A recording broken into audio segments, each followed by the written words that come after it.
Saludo al maestro Francisco Paco Cruz.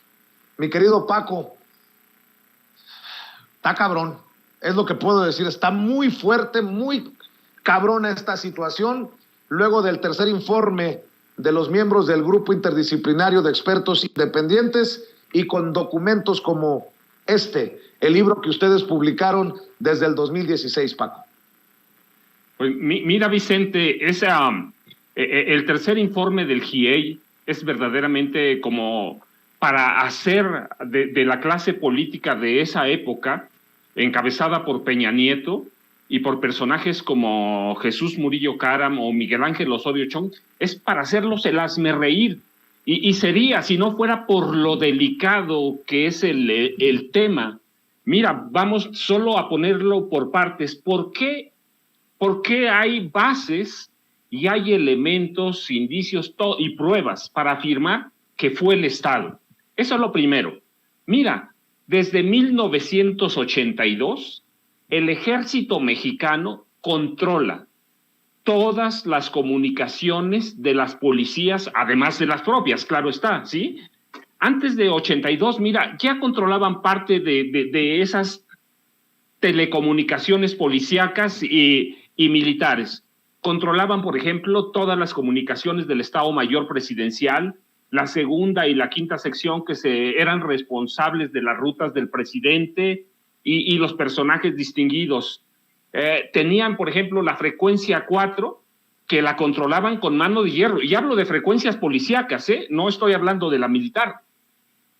La controlaban. Ellos sabían a quién darle entrada y tenían una especial para los altos mandos, con un representante siempre del presidente de la República en turno.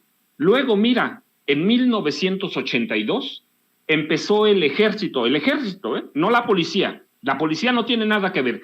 El ejército empezó a separar todas las frecuencias de comunicación policial. Siempre las controlaron. Así, en el 82 cambiaron de la central de radio a Centro de Operaciones Policíacas, o COP, como se llamaban, controladas por el ejército con un representante del presidente de la República. Y luego, mira, crearon, de los COP, creó el ejército los C1, C2, C3, 4, hasta C6 hay hoy, ¿sí? ¿Qué controlan? Toda la inteligencia que se mueve en las principales ciudades de los estados. Ellos controlan todas lo que se mueve. Mira, son centros con la tecnología, centros de cómputo, calidad, comando y comunicación. En otras palabras, son los espías tecnológicos de las ciudades. Todas las cámaras que hay en las ciudades grandes, o C5, como se llaman ahora, C4, C5 y C6, todas las controla el ejército. Todas a partir de 1982. Entonces, el día que desaparecieron, primero que cercaron y luego que desaparecen a los estudiantes de Ayotzinapa, el libro, La guerra que nos ocultan, documenta con nombre y apellidos qué militares estaban en el C4 de Iguala. Y eso necesariamente primero lo tuvo que operar el mando del ejército, que era el capitán José Martínez Crespo. Él estaba a cargo de los grupos militares del 27 Batallón de Infantería que controlaban prácticamente a los estudiantes. ¿Y él quién es? Pues el capitán Martínez Crespo era parte de la inteligencia militar. Antes de llegar al 27 Batallón, él fue parte de la inteligencia militar que controlaban ¿desde dónde? Desde el campo militar número 1. Desde el campo militar número 1 necesariamente lo sabían. ¿Por qué? Porque tenían el control. Si apagaron las cámaras, si no funcionaba la mayoría, ellos son responsables. El ejército no recibe órdenes de nadie más que de su comandante supremo. ¿Y quién era su comandante supremo? Enrique Peña Nieto. Mira, el capitán José Martínez Crespo por mucho tiempo perteneció al agrupamiento especial de búsqueda de la policía militar. ¿Y qué hace ese agrupamiento, ese grupo especial? Busca guerrilleros, busca insurgentes, infiltra escuelas, infiltra movimientos sociales. Entonces, ellos tenían el control del C4 de Iguala, sabían lo que estaba pasando. Si lo apagaron, ellos son responsables, pero solo reciben órdenes ¿de quién? Del presidente y después del secretario de la Defensa Nacional. Cuando es un elemento o cuando es un tema tan grave como el de Ayotzinapa, inmediato lo sabe el presidente de la República. El capitán José Martínez Crespo era el responsable de entregar todos los partes militares a su superioridad. ¿Quién era? El responsable de la zona militar en el Chilpancingo, de ahí al secretario de la Defensa Nacional y al presidente de la República, inmediato, porque tienen toda la tecnología para hacerlo. Tienen todo. Pero ¿qué pasó? Armaron una verdad histórica, armaron un caso, se lo vendieron, que no, bueno, es decir, se lo vendieron, es un decir, se lo entregaron a reporteros que son a modo, como Ciro Gómez Leiva, como Carlos Marín, Jorge Fernández, tú los conoces, y algunos analistas, y mira, todos, sin investigar nadie, todos compraron la versión del gobierno de Enrique Peña Nieto, y a estas alturas, negar quién es Enrique Peña Nieto, un tipo corrupto, ignorante, incapaz, pero represor, sería pues como tratar de vernos toda la ingenuidad. Después de eso, ellos compraron la participación del GIEI a través de la OEA, de la Organización de Estados Unidos.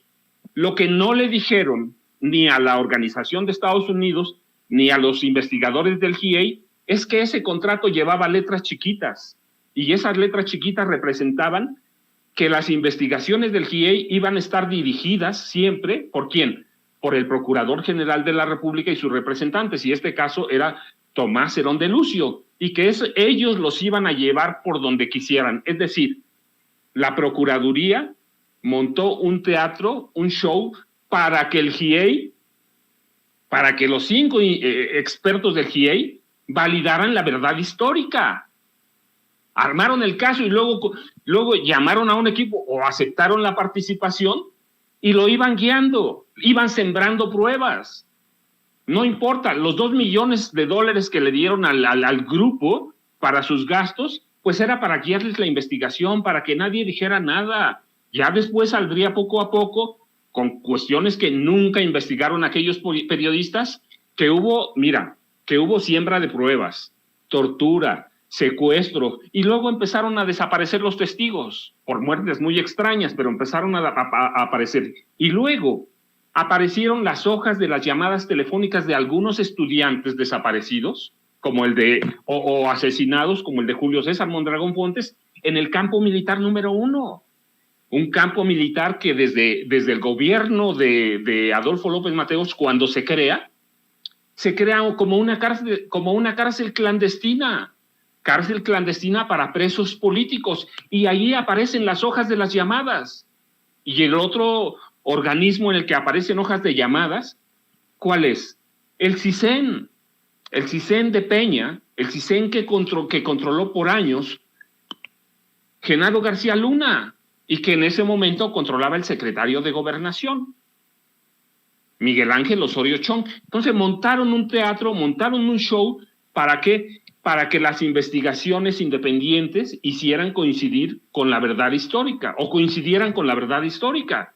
Fue un teatro, Paco, que debía ser el hazme reír, Vicente, pero es un tema delicado. Paco, entonces, para que la gente, o me corrige si estoy equivocado, la gente que nos está siguiendo, tal vez empiece a unir datos. Hoy más que nunca entenderíamos que no fue coincidencia que en el sexenio de Peña Nieto, de la mano de Osorio Chong, de Murillo Karam, de los más cercanos al presidente Enrique Peña Nieto, gastaran el dineral que gastaron en publicidad oficial, porque de esa manera controlaron a la prensa. No solo, el caso Ayotzinapa es emblemático, pero solamente así entenderíamos que estos personajes de los medios de comunicación que hoy se dicen con mucha credibilidad y se rasgan las vestiduras con un presidente López Obrador que les dice sus verdades en las mañaneras, pues continuaran con lo de la verdad histórica o callaran de plano ante lo que se iba sabiendo. Ustedes publicaron el libro en el 2016, o sea, el que digan, yo no sabía, es hacerse pendejos. Paco, perdón, este caso me molesta porque es precisamente el caso emblemático de lo que muchos hemos estado denunciando por años, Paco.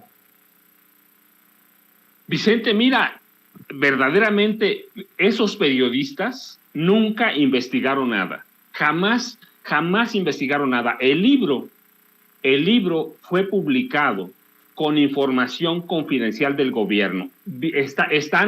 Están los archivos, están todo lo tengo bajo resguardo de las investigaciones de la misma PGR, no te estoy hablando de otras investigaciones.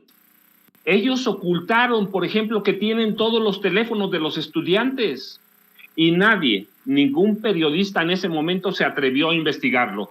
Es la guerra que nos ocultan.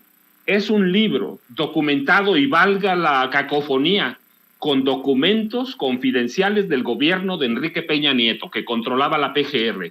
No es que me lo haya inventado, no es que lo hayamos sacado de un sombrero o de una bola mágica. No, Vicente, son documentos oficiales. Ellos tienen todas las hojas de llamada, reconstruyeron el camino que siguió cada uno de los estudiantes. Pero mira, yo recuerdo mucho, por ejemplo, el caso de Julio César Mondragón Fontes. Hubo periodistas que sin investigar una línea publicaron íntegra la versión de la Comisión Nacional de los Derechos Humanos, que nunca tuvo acceso, nunca estuvo en los exámenes forenses al cuerpo de Julio César Mondragón Fontes. Y así se atrevió la Comisión Nacional de Derechos Humanos a dar un informe, a emitirlo. Pero peor todavía, los periodistas lo publicaron sin verificar nada. Ese informe lo emitió la Comisión Nacional de Derechos Humanos sin ninguna base sólida, sin ninguna. Están en el libro documentados cada paso que se siguió para mostrar que Julio César Mondragón Fontes fue desollado en vida y que atrás de la desaparición de los estudiantes hay muchos otros intereses, y que sí, participó el Ejército, participó la Marina, participó la Policía Estatal, la Policía Municipal, y claro que participaron grupos de narcotraficantes, claro que sí. Es decir, hay una conspiración, y en todo eso, Ayotzinapa es la mayor conspiración de silencio en décadas. Después del 68 no hay otro caso tan grave, y habría que seguir todas las pistas. Mira, cuando a mí de pronto me preguntan o me cuestionan sobre la necesidad de sentar en el banquillo de los acusados a Enrique Peña Nieto, a Jesús Murillo Caram, pues yo digo, sí, hay que llevarlos, pero ¿qué se va a arreglar? Ellos van a negar todo. No hay un criminal que acepte sus crímenes, y menos ellos. No son tontos, tuvieron muchos años para desaparecer pruebas, para desaparecer testigos. Hoy el GIEI lo que está haciendo, empezar una investigación de cero. Olvidarse de todo lo que hicieron con Peña Nieto, que fue inventado por la PGR. Y sí, tienes tu razón, los periodistas que hicieron, pues toda la vida han estado comprados, hay que ver cuánto dinero recibían. Así que se fueron ¿con qué? Con lo que les dio el gobierno de Enrique Peña Nieto. Muchos de ellos, el caso de Ciro, pues es un elemento que empezó su carrera ¿con quién? Con Alfredo del Mazo González en el Estado de México. Él era uno de los titulares o de los directivos de televisión y radio mexiquense. Es un priista de toda la vida. ¿Y de dónde había salido antes de llegar a Radio Mexiquense? ¿Sí? De la Secretaría de Gobernación como analista. Entonces, ¿qué son? Pues muchos de ellos son priistas de toda la vida. Así que la investigación de Ayotzinapa es algo que todavía está pendiente. ¿Es complicado? Pues es todavía más complicado que al principio. ¿Por qué? porque sembraron pruebas, porque encubrieron, porque asesinaron, porque desaparecieron, pero se tiene que hacer. ¿Va a llevar tiempo? Sí. Es una pena, mira, por los papás de los 43. Yo soy huérfano, pero a veces me pongo a pensar qué pensarían mis padres si me desaparecen. Es una pena por los papás, pero hoy se está trabajando apenas se está trabajando en una forma independiente, sin la injerencia de la PGR, sin la injerencia de Jesús Murillo Caram, sin la injerencia de Tomás Herón, de Miguel Ángel Osorio Chong. ¿Y quiénes son estos personajes? Mira, ¿por qué ellos? Porque ellos armaron parte de las campañas sucias para que Enrique Peña Nieto llegara a la gubernatura del Estado de México y después a la presidencia de la República. Ellos formaron parte de aquellas campañas para ocultar, para tergiversar, para coordinar un fraude escandaloso para llevar a Enrique Peña Nieto a la presidencia. Hoy está mostrado que era un tipo incapaz, que fue un muñeco impuesto por Televisa en parte, y en otra parte por políticos corruptos, y en otra parte por periodistas que siempre han estado plegados al régimen, o estuvieron plegados al régimen priista. Querido Paco, ¿todavía está en circulación el libro? Mira, sí, yo de pronto voy adquiriendo los que encuentro, te confieso la verdad, voy adquiriendo. Ahorita no hay no ha habido, hubo como 5 o 6 reimpresiones cuando salió. Ahora no ha habido, pues porque yo me metí en otros libros, y ahora estoy enclaustrado prácticamente hasta que entregue en el libro en el que estoy trabajando. Pero si entramos a algunas plataformas en internet, el libro se encuentra y es mucho más allá que, mira, solamente la desaparición de los 43. El libro documenta cómo, por ejemplo, mira, ¿por qué desaparecer a los normalistas?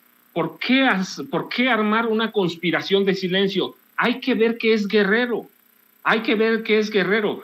Es uno de los estados más ricos. Mira, tiene oro. Y cerca de Ayotzinapa, no te estoy hablando lejos. Tiene oro, tiene plata, tiene titanio, tiene uranio. Y además tiene una historia del narcotráfico bien documentada a partir de Genaro García Luna. Y es un estado que siempre ha sido rebelde. Recuerda, parte de la guerra sucia de este país nace en Guerrero. Nace en Guerrero. La desaparición de estudiantes no se da primero en México. Es una versión muy centralista. Es real, pero es centralista. Antes de eso hubo desapariciones y asesinatos de estudiantes, por ejemplo, en Chilpancingo. Movimiento de estudiantes universitarios y desaparición de estudiantes universitarios con López Mateos. Pero son sexenios que no investigamos mucho. Entonces, es la desaparición de los 43, el asesinato de sus 3 compañeros, va mucho más allá de la verdad histórica de Jesús Murillo Caram. Va mucho más allá. Por eso quisieron manipular al GIEI, por eso quisieron guiar las investigaciones. Mira, ya estaba listo el programa para desaparecer la Normal de Ayotzinapa. Desaparecida la Normal, ¿qué iban a hacer? Se iban a abalanzar sobre el oro de los guerrerenses. Están de las mayores reservas de oro, por favor. Entonces, es mucho más allá. El libro es más que eso. El libro documenta cómo los gobiernos del PAN y del PRI fueron cediendo el control de Guerrero, por ejemplo, a las mineras. ¿Por qué? Pues porque es un estado rico. Entonces va mucho más allá, va documentando parte de la penetración del narcotráfico que participa en la desaparición de los empresarios mineros y de los gobiernos priistas que hasta hace poco siempre hubo en Guerrero. Pues extraña cosa que en Amazon sí aparece, me informa nuestro querido Toño Ruiz, pero que no te da la opción de comprarlo. Paco Cruz, el maestro Paco Cruz, miembro de esta familia sin censura, autor de La guerra que nos ocultan desde el 2016, la historia de una de las mayores conspiraciones de violencia y corrupción en el México actual. Si usted quiere entender todo lo que está ocurriendo en torno al caso de los normalistas desaparecidos de Ayotzinapa, el tercer informe del GIEI, creo que es importante que lo busque. La guerra que nos ocultan. Mi querido Paco Cruz, cerremos también invitando a la gente para que te siga en redes sociales, para que te apoye en tus trincheras. Querido Paco, te abrazo, te admiro, te respeto. Vicente, ya sabes, como siempre, Francisco Cruz Jiménez en Facebook, @Paco Cruz Jiménez en Twitter, y también les mando un abrazo, Vicente. Y el caso Ayotzinapa, mira, nos debe servir de lección. Este país ha vivido desde los 60, desde fines de los 50, una guerra sucia permanente, orquestada desde los gobiernos priistas y luego seguida por los gobiernos panistas. La guerra sucia ha sido un evento que no se puede repetir, pero se repite porque en este país desconocemos la historia, porque mucho tiempo seguimos votando por ellos, porque fueron exitosos en venderse ante un grupo de comunicadores y de dueños de periódicos que siempre han estado a su lado, fueron muy exitosos, y los periodistas y los dueños de los periódicos se dejaron seducir por esa parte del poder. Querido Paco, te abrazo a la distancia. Muchas gracias. Estamos al pendiente. Radio, y nos vemos gracias. Y nos escuchamos la próxima semana. Gracias. Hasta la próxima, Vicente. Saludos. Gracias. Francisco Paco Cruz, el maestro Paco Cruz, hablando con nosotros sin censura.